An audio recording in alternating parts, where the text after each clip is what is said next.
Good evening అండి. ఏంటి మొత్తానికి పవన్ కళ్యాణ్ గారి వ్యాఖ్యల విషయంలో అంటే మంత్రిగా ఉండి, అటవీ శాఖ మంత్రిగా ఉండి, సరే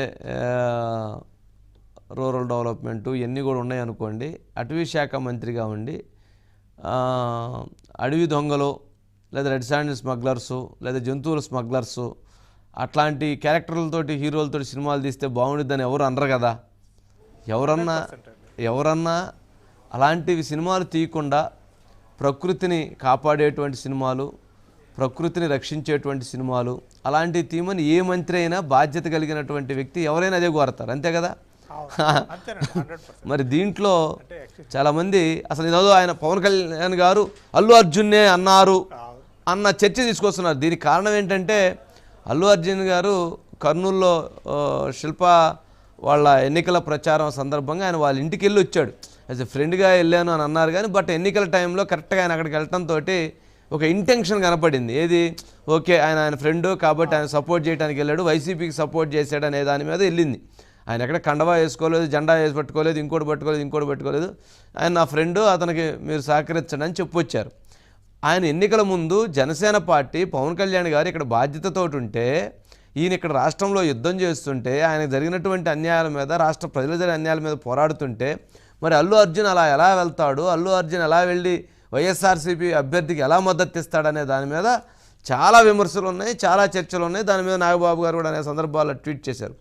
కానీ ఇప్పుడు పవన్ కళ్యాణ్ గారు సరే ఆ రోజు అల్లు అర్జున్ చేసింది రైటా రాంగా అనేది ఎవరి వ్యక్తిత్వం వాళ్ళని పక్కన పెడదాం, కానీ యాజ్ ఏ బంధువుగా, యాజ్ ఆ కుటుంబంలో ఉన్నటువంటి సభ్యుడిగా, ఆ పార్టీలో ఉన్న ఆ కుటుంబంలో ఉన్నటువంటి వ్యక్తి ఒక పార్టీ అధ్యక్షుడిగా పార్టీ పెట్టి దానికి సంబంధించి నడిపి ఆ పార్టీ భుజస్కంధాల మీద వెళ్తున్నప్పుడు ఆ కుటుంబంలో ఉన్న వ్యక్తి అవతల పార్టీలోకి పోయి అవతల పార్టీ అభ్యర్థిని గెలిపించమని అడగటం నాకు తెలిసినంత వరకు నేను తప్పుగా భావిస్తా. అది వాళ్ళు తప్పుగా భావించకపోవచ్చు, నా వరకు నేను తప్పుగా భావిస్తా. నువ్వు నచ్చకపోతే వెళ్ళబాక, నచ్చకపోతే నువ్వు వచ్చి జనసేన పార్టీ ప్రచారం చేయబాక. కానీ నువ్వు ఇటు ప్రచారం చేయకుండా అటుపక్కకి వెళ్ళి అవతల వ్యక్తికి నువ్వు పరోక్షంగా లేదా ప్రత్యక్షంగా మద్దతు తెలిపావనంటే కొంచెం ఎవరికైనా కానీ అది పెయిన్గా ఉంటుంది. కానీ ఎప్పుడూ కూడా అప్పటి నుంచి ఇప్పటి వరకు ఎప్పుడూ కూడా పవన్ కళ్యాణ్ గారు దాని గురించి ఎక్కడా ఏ సందర్భంలో కూడా మాట్లాడాల.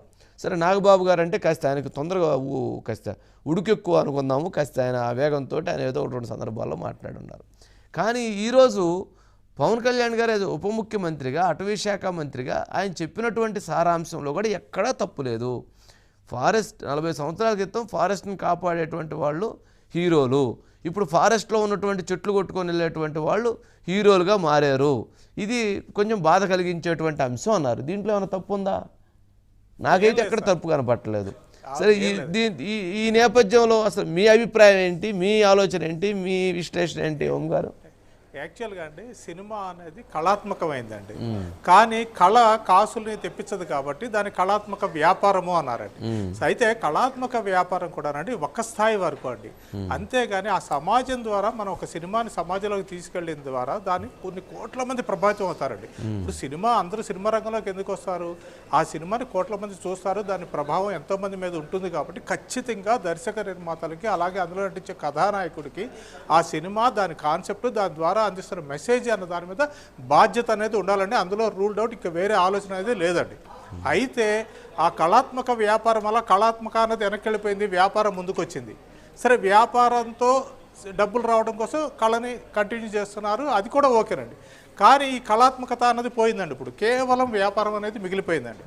అక్కడ వచ్చిన తిప్పలు ఏమిటి అంటే ఇప్పుడు వ్యాపారం కోసం డబ్బులు సంపాదించడం కోసం మనం పెట్టిన ఏదో 10 కోట్లో 20 కోట్లో 30 కోట్లో 100 కోట్లో వెనక్కి రావడం కోసం ఎంత దారుణంగా చూపిస్తే జనం ఆకర్షితులు అవుతారు, ఎంత జుగుప్సగానో లేకపోతే ఎంత పోరాటంతోనో లేకపోతే యాక్షన్తోనో చూపిస్తే జనం థియేటర్కి వస్తారు అన్నది ప్రధానం అయిపోయింది తప్పితే మనం చూపిస్తున్న సినిమాల ద్వారా ఎలాంటి సందేశం వెళుతుంది, సమాజాన్ని నువ్వు బాగు చేయకపోయినా పర్లేదు చెడగొట్టకూడదు కదా అనేటువంటి ఆ పాయింట్ని వాళ్ళు విస్మరిస్తున్నారండి. ఇప్పుడు కొన్ని సినిమాలు అగ్రకథానాయకులు చేసిన సినిమాలు కూడా పవన్ కళ్యాణ్ గారి ఆవేదనలో కూడా అదే ఉందండి.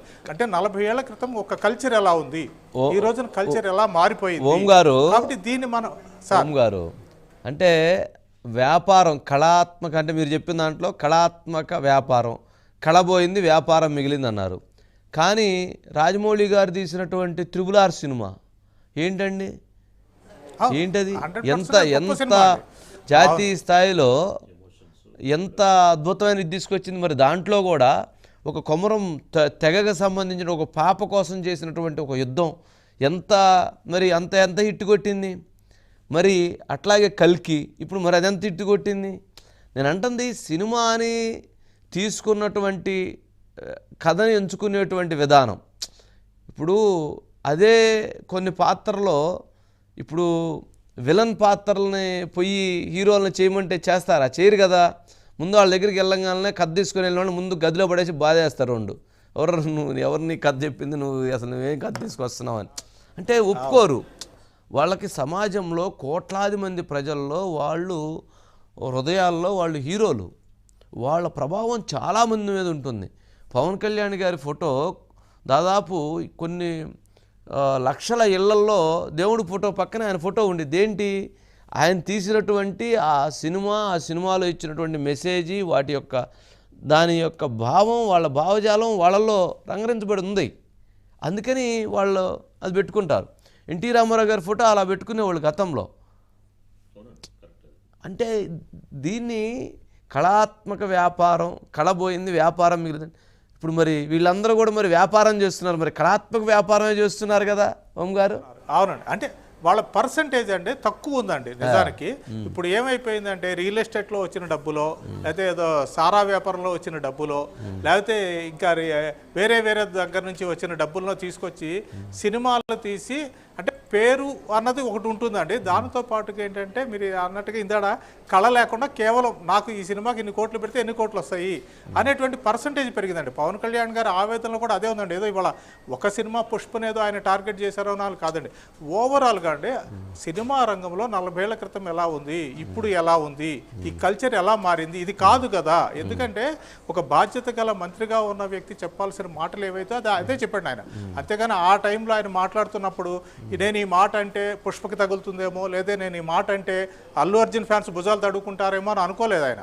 ఒక నిక్కచ్చిగా ఆయన మనసులో ఉన్నది, ఆయన భావాన్ని ఆయన వ్యక్తం చేశారు. ఇంకో మాట కూడా అక్కడ అన్నారండి ఆయన, నేను సినిమాలు చేసినప్పుడు కూడా సినిమాల్లో నేను న్యాయం చేసలేకపోవడం ఉండొచ్చు కొన్ని, అంటే ఆ పాత్ర స్వభావాన్ని బట్టి నేను నటించి ఉండొచ్చు, కానీ రియల్ లైఫ్ వేరు, రియల్ లైఫ్ వేరు. రియల్గా ఒక పొలిటీషియన్గా ఉన్నందుకు నేను గర్వపడుతున్నాను. ఒక పొలిటీషియన్గా నేను ఏదైతే ప్రజలకు న్యాయం చేయాలో దానికోసం నిబద్ధతతో ఉంటాను. సరే సినిమాల విషయాన్ని పక్కన పెట్టండి అంటూ కూడా ఒక మాట చెప్పారండి ఆయన. కాబట్టి రాజకీయ నాయకుడి బాధ్యత సినిమాల్లో హీరో కంటే కూడా చాలా గొప్పది, చాలా ఉత్కృష్టమైంది అన్న మాటనే ఆయన దృష్టిలో పెట్టుకుని అన్నారు. కాబట్టి సినిమా రంగంలో ఉంటూ కూడా ఆయన ఆ విషయాన్ని చెప్పడం కూడా గొప్ప విషయం అండి. ఏదో పక్క రంగానో లేకపోతే ఇంకో పక్క శాఖనో ఆయన విమర్శించడం వేరు, తను ఉండి తనకి ఫుడ్ అండ్ బట్టర్గా ఉన్నటువంటి ఆ రంగంలో ఉన్న తప్పులను కూడా ఆయన ఏలెత్తి చూపించారంటే ఒక రకంగా గ్రేట్నెస్ అనే అనుకోవాల్సి ఉంటుంది. వంశీ తమ్ముడు తనవాడైనా న్యాయం చెప్పేటువంటి వ్యక్తే గొప్పవాడు, అంతే కదా. అంతే, ఎవరైనా కానీ అది అల్లు అర్జున్ కావచ్చు, ఇంకోరు కావచ్చు, ఆయన ఒక మంత్రిగా ఉండి ఆయన మంత్రిగా బాధ్యతలు నిర్వర్తిస్తూ ఇట్లాంటి సినిమాలు తీయండి, రెడ్ శాండిల్ ఎత్తు వాళ్ళ సినిమాలు హీరోలు పెట్టి తీయండి బాగుండిద్ది, జంతువులు చంపేవాళ్ళు హీరోలుగా పెట్టి తీయండి బాగుండిద్ది, పంచాయతీల్లో ధ్వంసం చేసేటువంటి వాళ్ళని హీరోలుగా పెట్టి తీయండి అని బాగుండిద్ది అని చెప్తారా? మంత్రి కదండి ఆయన, ఉప ముఖ్యమంత్రి. ఆయన వెళ్ళినటువంటి దాని సారాంశం